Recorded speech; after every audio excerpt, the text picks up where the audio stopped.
Bon. Ça me pose plein de questions, tout ça. Je vais les appeler, moi. Alors, téléphone.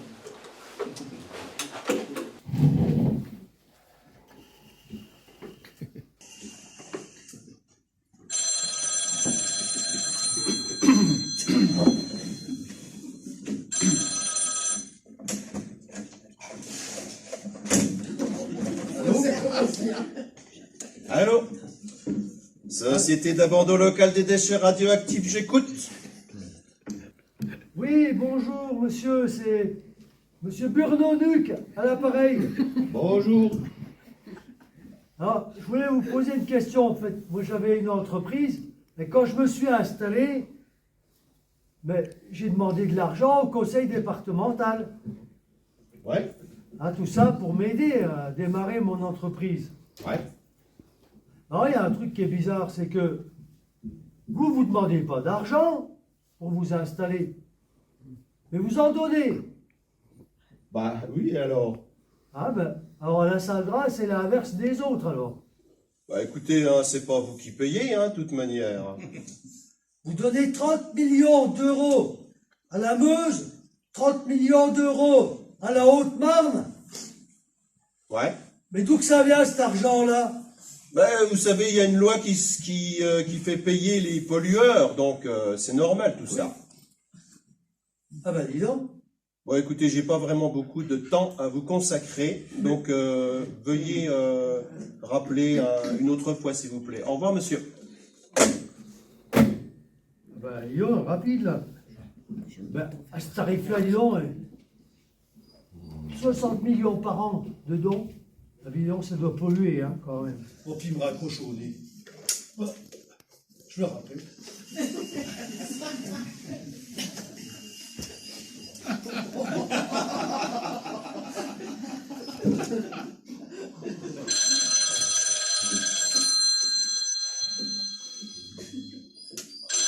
Allô, la Saldra, Société d'abandon local des déchets radioactifs. J'écoute. Oui, bonjour monsieur, c'est monsieur Burnonuc à l'appareil. Oui. Vous avez suivi le débat public sur la relance du nucléaire? Oui. Eh ben, Macron, le président Macron, il n'a pas attendu la fin du débat pour commander ces 6 EPR. Ah non. Hein, c'est quand même bizarre, ça. Bah non. Hein, c'est quand même bizarre, ça. Bah oui, alors? Ah, à quoi que ça sert le débat? Bah bon, entre nous, hein, ça sert à rien. Hein? Ah, je vous dis ça, je vous dis rien. Au revoir, monsieur. Ah, mais ça sert à rien. Puis il me raccroche encore.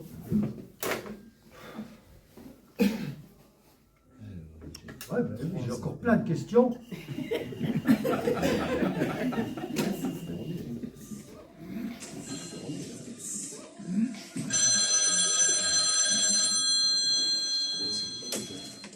Alors, la Saldra, Société d'abandon local des déchets radioactifs, j'écoute. Oui, c'est monsieur Burnonuc à l'appareil. Ah, oui. Regardez dans le journal. En fait, en dessous de vos installations, il y a 2 nappes phréatiques. Oui. Mais alors, la question, mais comment qu'ils vont faire les générations futures pour aller chercher l'eau qui est en dessous? Il va falloir qu'ils transpercent tout ça. Oh non, non, non, non, non, non, non, on a tout prévu, vous inquiétez pas, hein. S'il faut un trou quelque part, on aura la solution Radio-Chat. Alors, je vous explique. Hein. On a mis une équipe de scientifiques sur le coup. Les scientifiques, ils vont créer une race de chat qui va changer de couleur au contact de la radioactivité. Donc, vous mettez un chat dans une cage, vous la faites descendre dans le puits, là où vous creusez. Si le chat change de couleur, eh ben, c'est qu'il y a de la radioactivité. Donc, ils remontent le chat et puis ils arrêtent le chantier. Ils sont complètement fous. Qu'est-ce que c'est ce truc-là? me raccrocher au nez.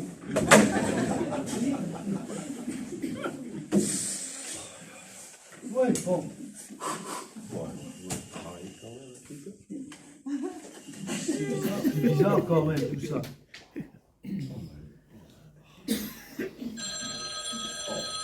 Vous êtes encore ce emmerdeur là. Allô? La Saldra, Société d'abandon locale des déchets radioactifs, j'écoute. Eh oui, c'est Monsieur Bourdonneux qui a l'appareil. Oui. Oui, oui. Mais j'habite le long de la voie ferrée, là. Ça fait des décennies hein, qu'elle est fermée. Ouais. Et alors? Eh bien, rien que pour vous, l'État va dépenser 120 millions d'euros. Ah, bah écoutez, c'est pas énorme non plus, hein, pour un chantier qui va durer 120 ans, ça fait 1 million par an, c'est une petite somme hein, pour l'État. Oh, bah quand même. Bon, mais en fait, moi, ce qui me tracasse, en vrai, c'est quand les trains, ils vont passer. J'habite à côté de la voie ferrée. Mais je vais être irradié. Irradié, Ah oui. irradié. Non, vous n'allez pas être irradié. Non, écoutez, quand un train passera, bon, écoutez, ça vaudra comme à peu près une radio dentaire, si vous voulez. C'est insignifiant, c'est une dosinette, si vous voulez. Oh. Alors, 2-3 radios dentaires par semaine. Pour mes 32 ans, ça fait 100 radios dentaires par an. Oui. Et moi, je sais dans quel état que je vais me retrouver avec mes dents. Mais si vous n'êtes pas content, vous avez qu'à déménager, hein, de toute manière. Bon, écoutez, j'ai vraiment beaucoup de boulot. Mais... N'importe quoi les réponses.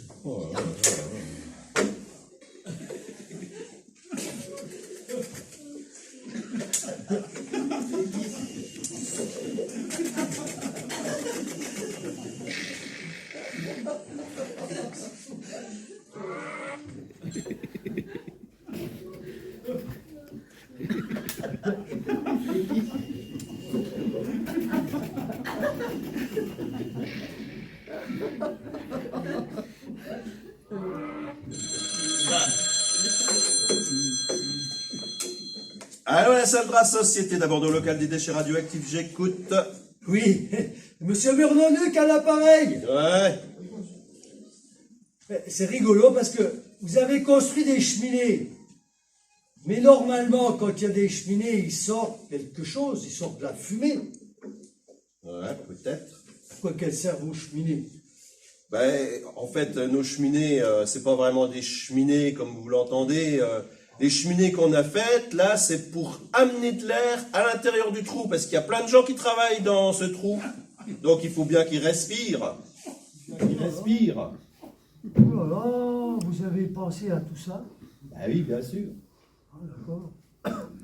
Alors, il y a une cheminée qui se descend de l'air, Voilà. et puis l'autre qui ressort le CO2 de la respiration des gens. Voilà, c'est naturel. Oh, c'est des grandes choses, ça.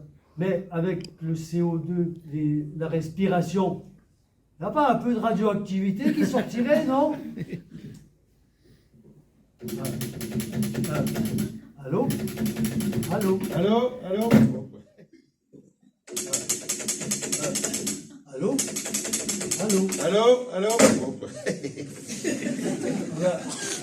Il y a de la friture sur la ligne. Ça déconne tout ça. Bon, c'est pas fini.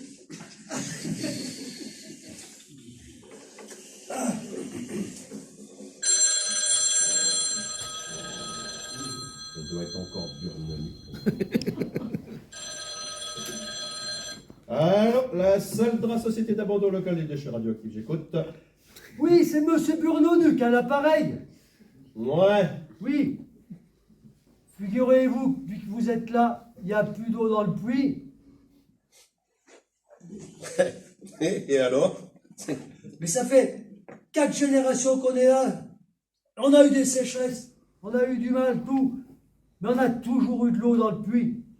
Oui, ben, c'est pas nous qui enlevons l'eau, hein. Ah bah si, parce que moi j'ai appris que vous pompiez l'eau au fond. Oui.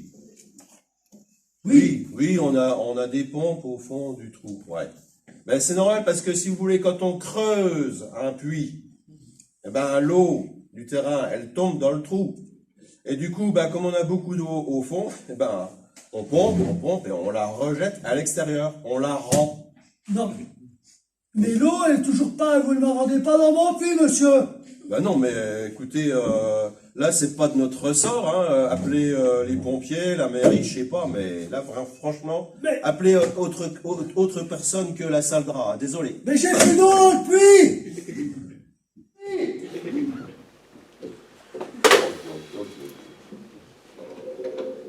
Bon.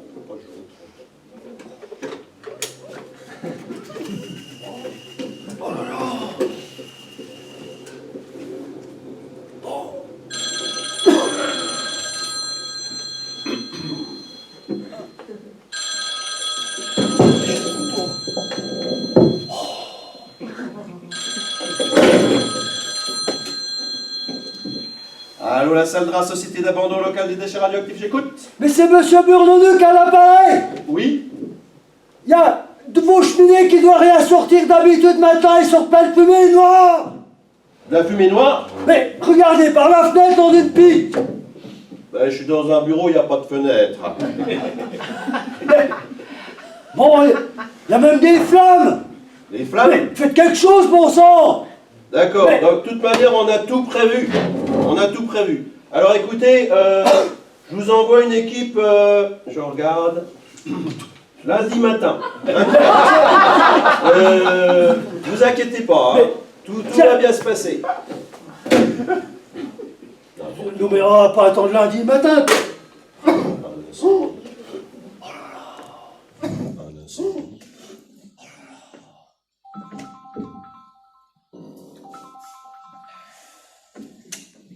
Allô, monsieur le directeur? Oui?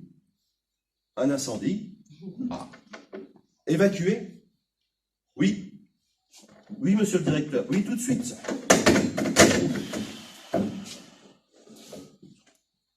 Un instant.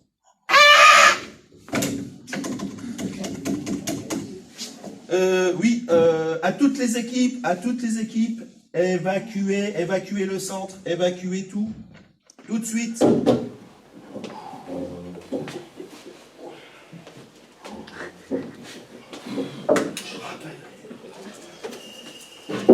C'est pas possible, c'est pas possible.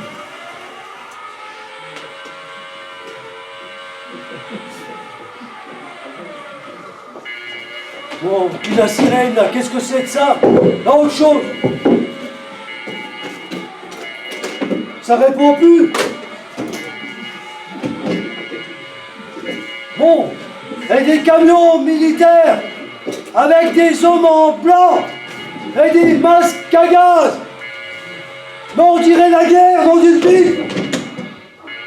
Entrez chez